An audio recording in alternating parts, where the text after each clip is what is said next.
Love the way you brought up optical illusions. I've been a huge fan of optical illusions for a very long time. Have you seen the one? The name of the illusion is slipping my mind now, but you stare at a dot in between two changing faces.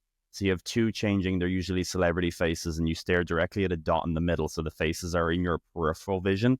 I'll put it on the screen. If you haven't seen this, it's crazy. But basically, what will happen very quickly is that their faces will morph into quite crazy shapes. So you'll get an eye up here, you'll get a mouth around here. And it's my understanding of it is that basically in your peripheral vision, your mind is deeming the constant features as unimportant. So it's kind of fading them out a bit. And then you get these really grotesque views of faces where it will happen immediately. I'll put it on the screen so everyone can see it. It's the Troxler effect is what it is, the Troxler effect. For the Troxler effect to work, stare at the cross with as much concentration as you possibly can and keep going until the faces start shifting.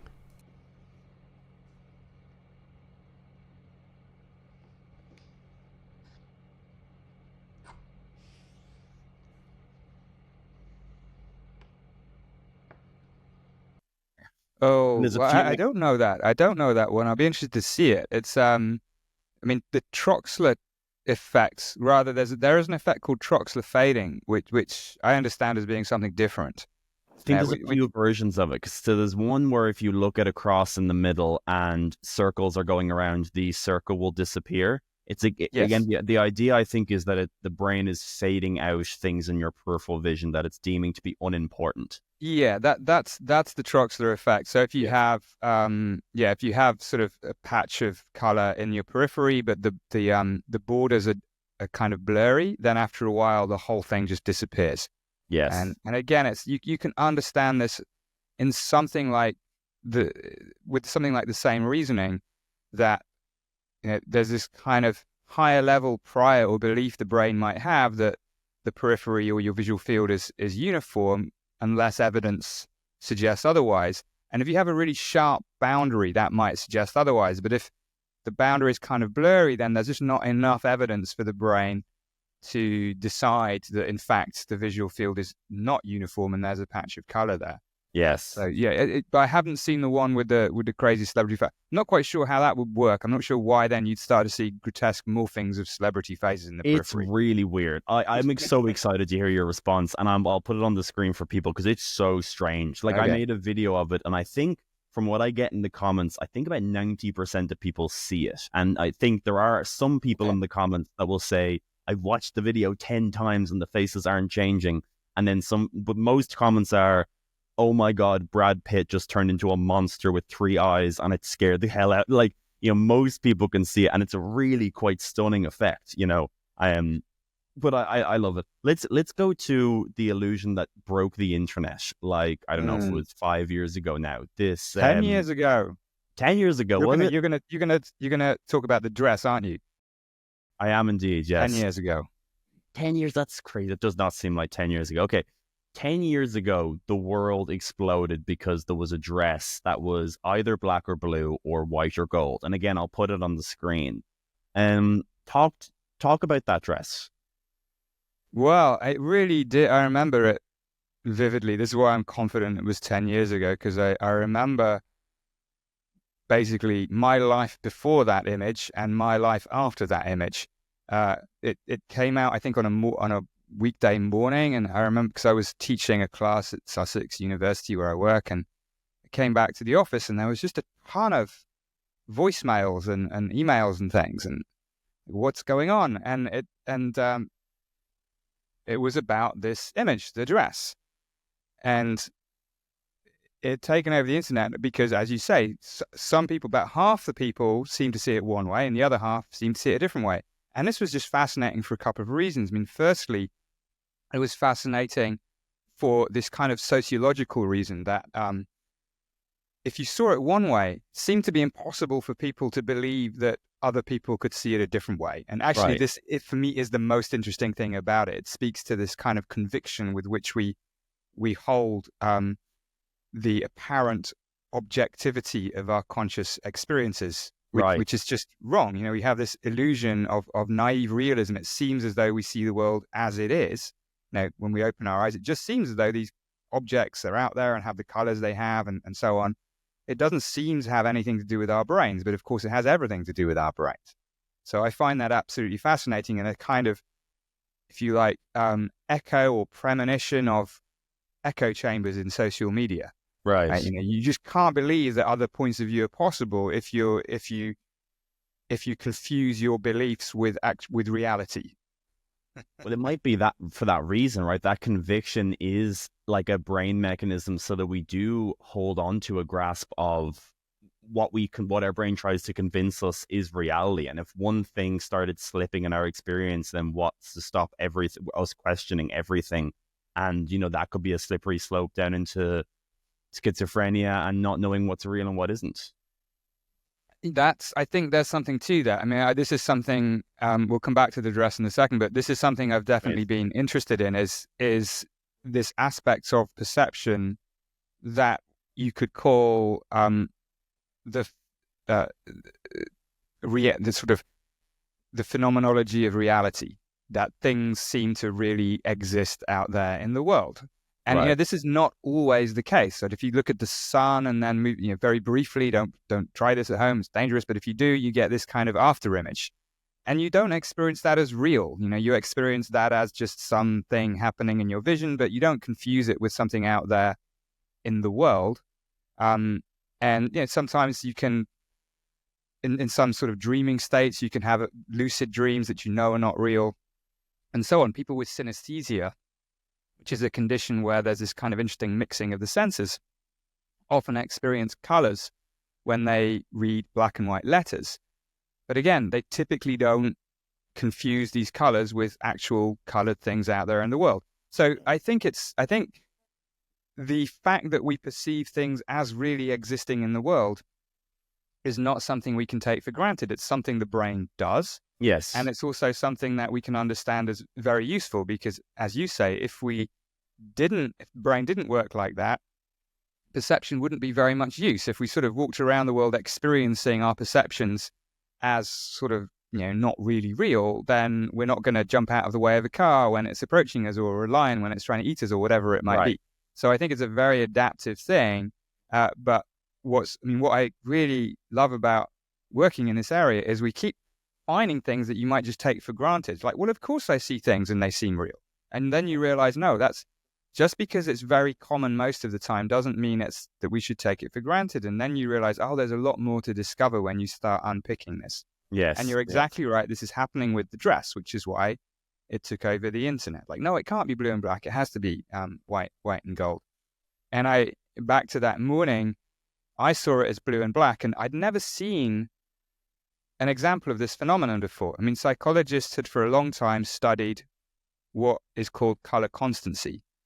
And this is something, again, is a very useful thing for the brain to do. If you take a white piece of paper from inside to outside, it still looks white, even though the light coming into your eye is very different. Useful, of course, because color vision wouldn't be much use if everything changed color all the time. So what the brain is doing is it's sort of like white balancing in photography. It's taking into account the ambient light and sort of factoring it out so that things that are white still look white independently of the environment that you're in. So this process of color constancy, well known. But what the dress photo seemed to do was find this point, sweet spot, you might call it, or maybe the opposite, bitter spot, if you want things to work simply, where people's color constancy mechanisms were working in slightly different ways. So for the people who see the dress as blue and black, one way to understand that is that their brains are assuming that the ambient light is kind of yellowish, like it is in my home office here, indoor light, classical kind of indoor lighting. But people who saw the dress as white and gold, are their brains are assuming a more bluish ambient illumination, like when you're outside. And the photo itself is very ambiguous. It's kind of overexposed. There's almost no context to it. You just see the dress. Yes. So it actually managed to exercise this point of deep ambiguity, and then people fall on one side or the other. But like none of this was known. This was like, you know, fascinating from a history of science perspective as well, because to my knowledge, this wasn't known in psychology at the time. And suddenly everyone was like scrambling, how does it work? And in my own lab, I think I got loads of calls because we just published a book on visual illusions. I was working with an author of children's books, and we just published something on that. And the journalists were just like, who can explain this? So they were calling everybody. They were calling opticians as well, who obviously don't really know. I mean, it's not within the remit of an optician or an optometrist. They were calling everybody. And I went around my own lab at the time, and I saw it as blue and black, and I was a bit worried. Is this like some kind of weird scam thing? And the first 4 other people in the lab, I think, also said blue and black, and I was like a bit worried. And then the 5th person said, no, it's white and gold. And it was like, aha, there's something going on here. Yes. And since then, there's been a whole history of people working on trying to understand really the story. And I think it's something along the lines that I just mentioned. But one thing we've been doing over the last few years is, I think this example of the dress is an extreme example of something that's true all the time. So we all have slightly different brains, just as we have slightly different bodies, shapes, sizes, whatever.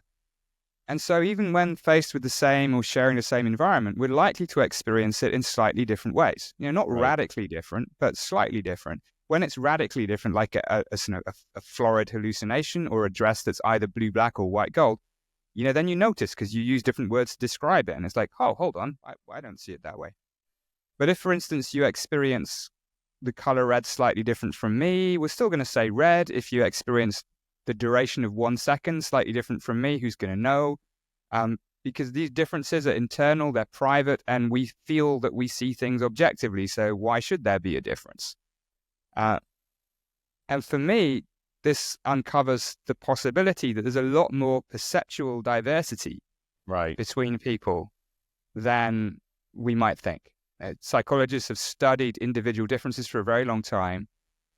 But what we wanted to do was look at it a little bit more in the round. So this is a project that's ongoing, but we had this thing called the Perception Census, where we managed to recruit around 40,000 people from 120 countries and all ages to do up to 50 different perceptual tasks, things like the dress each, so that we really get a sense of how different people's inner worlds are across ages, across countries, and just between people on the same street of the same age doing the same job. We just don't know. So I'm absolutely fascinated to see what this looks like, and then see how we can, as we find, I'm sure we'll find differences. I'm just sure not yet sure what they will be, to use this as a way to try and cultivate in people a recognition that the way they see things is not necessarily the way other people see things too. And now my idealistic streak kicks in. Maybe this will help resolve some of the sort of social polarization that we're seeing in the world. But, that's very far from the actual experiments we're doing. That's hopeful. But I wish you the best with it. That's so cool. I have a point to support it. I've been fascinated with everything that you've said for a while. I had a few guests on that have aphantasia. And funnily enough, I think this is hilarious. My sister, who was working on the video, may have realized while editing the video at the age of 31 that she has aphantasia.